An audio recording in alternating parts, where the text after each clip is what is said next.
Bonjour à tous, merci d'être avec nous pour cette page invitée sur TVcom. Avec nous aujourd'hui sur ce plateau, Thomas Feron, vous êtes membre de l'ONG Louvain Coopération. C'est bien ça, bonjour. C'est ça, bonjour, merci de me recevoir. De rien, vous lancez ce lundi la campagne Campus Plein Sud. C'est en fait une campagne que votre ONG a lancée il y a 12 ans et qui s'est vraiment développée. Elle a lieu sur tous les campus francophones en Belgique. C'est ça, effectivement. Donc Campus Plein Sud, c'est la quinzaine de la coopération au développement, quinzaine interuniversitaire, parce que comme vous le dites, elle a lieu sur tous les campus francophones, mais également sur 2 campus néerlandophones, la KUL à Leuven et Anvers. Alors, le thème choisi, c'est celui de la terre, toutes les problématiques qui en découlent. On sait qu'il y en a déjà beaucoup actuellement. On prévoit qu'il y en ait plus également avec l'agrandissement de la population mondiale. On parle de 2 milliards de personnes en plus à l'horizon 2050. C'est ça, tout à fait. Effectivement, on le sait aujourd'hui, la problématique de la faim dans le monde, de la nutrition et de la production agricole, c'est quelque chose qui est connu, mais c'est quelque chose qui va aller en empirant si on ne fait rien, puisque d'ici à 2050, comme vous le dites, on estime qu'il y aura 9 milliards de personnes sur Terre, 9 milliards de bouches à nourrir, donc une demande alimentaire qui va exploser, mais également, et c'est le paradoxe, 9 milliards de personnes à loger. Et donc une pression sur les terres agricoles qui va aller croissante avec l'augmentation des espaces dédiés au logement versus les espaces dédiés à l'exploitation agricole.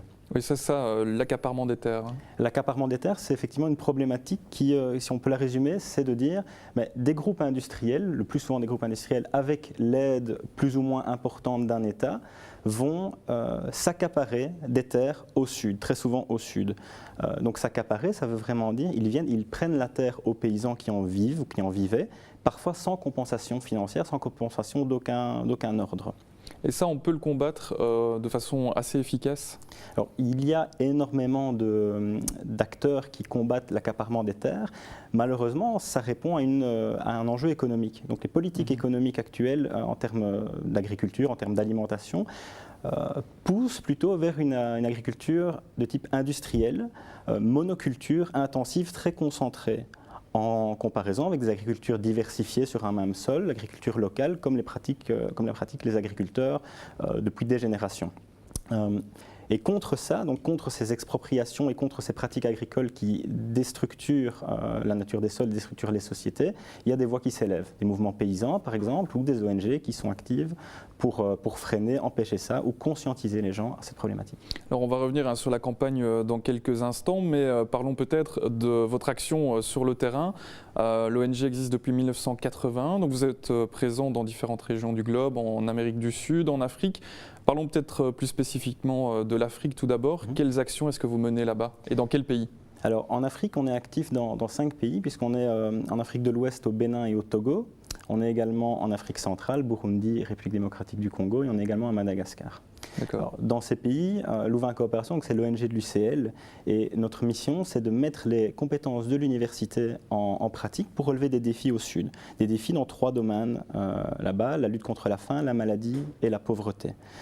Pour ce faire, on travaille au plus près des populations locales avec tout un panel d'outils. Toujours très spécifiques. Par exemple, en Afrique de l'Ouest, on travaille auprès des producteurs pour les aider à améliorer leur rendement agricole, que ce soit en améliorant la qualité des semences, que ce soit en améliorant les outils à leur disposition, en les formant également, ou en leur donnant les moyens de stocker leurs récoltes pour qu'ils puissent les vendre à des moments où la demande est différente. Puisque si ils n'ont pas de capacité de stockage, tout le monde vend en même temps dès la récolte et les prix chutent. Et essayer que ces petits producteurs soient aussi correctement rémunérés, ça passe par là notamment. Exactement, ça passe par là et par le fait également, on travaille beaucoup sur cette thématique-là, notamment en Afrique, sur la mise en coopérative de ces producteurs. Donc ils se regroupent pour être plus forts et pour, d'une part, accéder au marché plus facilement, pour vendre leurs produits, mais aussi pour faire des investissements, grâce à du microcrédit notamment que nous développons, des investissements qui leur permettent d'acheter, mais parfois tout simplement quelques bêtes et une charrue, qui leur permettent de mécaniser un peu plus et un peu mieux la production, ou des investissements matériels plus lourds, comme des machines qui leur permettent de donner une valeur ajoutée à leurs produits. Ça peut être des moulins à riz pour faire de la farine et pas uniquement vendre du riz brut. C'est le même type d'action que vous menez aussi en Amérique du Sud. Vous êtes présent notamment au Pérou, en Bolivie, etc. C'est ça. Donc en Amérique du Sud, on est en Bolivie, au Pérou et en Équateur. On a également un travail au plus près des populations, notamment des agriculteurs, sur tout ce qui est thématique de lutte contre la pauvreté, lutte contre la faim.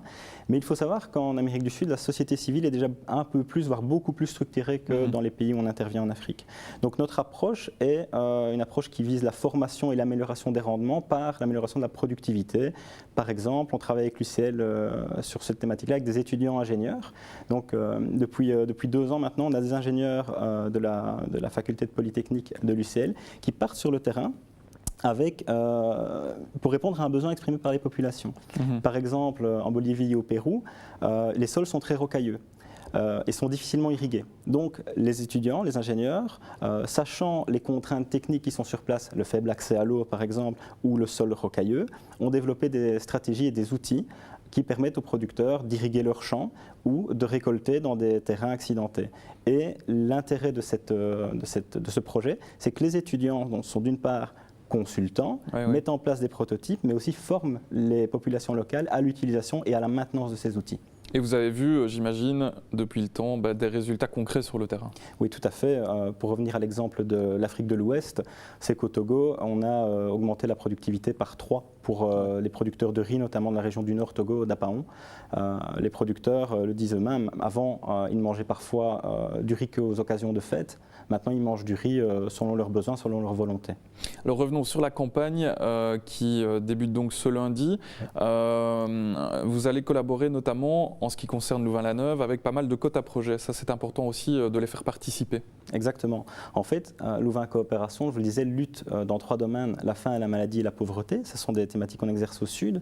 Mais en Belgique, et c'est notre caractère universitaire lié à l'UCL qui veut ça, on travaille en ce qu'on appelle l'éducation-développement. Donc la sensibilisation de la communauté universitaire, étudiants mais aussi professeurs et membres du personnel, aux enjeux, aux inégalités nord-sud. Et un de ces outils pour sensibiliser les étudiants, c'est de travailler avec les quotas projets, donc avec les étudiants eux-mêmes.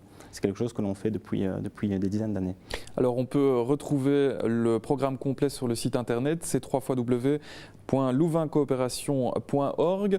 On peut aussi, par ailleurs, y faire un don, notamment pour lutter contre la faim, sauver un enfant de la faim. Ça coûte, vous le dites sur votre site, 41 €. Ce n'est pas beaucoup et d'autre part, ce n'est pas seulement nourrir cet enfant. On répond à l'urgence, mais pas seulement. C'est ça. Comme vous le dites, 41 €, ça permet au Burundi, dans la région de Mozo, d'aider une famille, de prendre en charge un enfant qui souffre de malnutrition. Il faut savoir que là-bas, un enfant sur 2 souffre de malnutrition et environ 5 enfants meurent chaque jour à cause de la malnutrition, à cause de la faim. Alors 41 €, ça peut sembler improbable, peut-être même une somme entre guillemets, si modeste, mais ça a réellement un impact sur le terrain. Parce que 41 €, ça permet de faire 2 choses.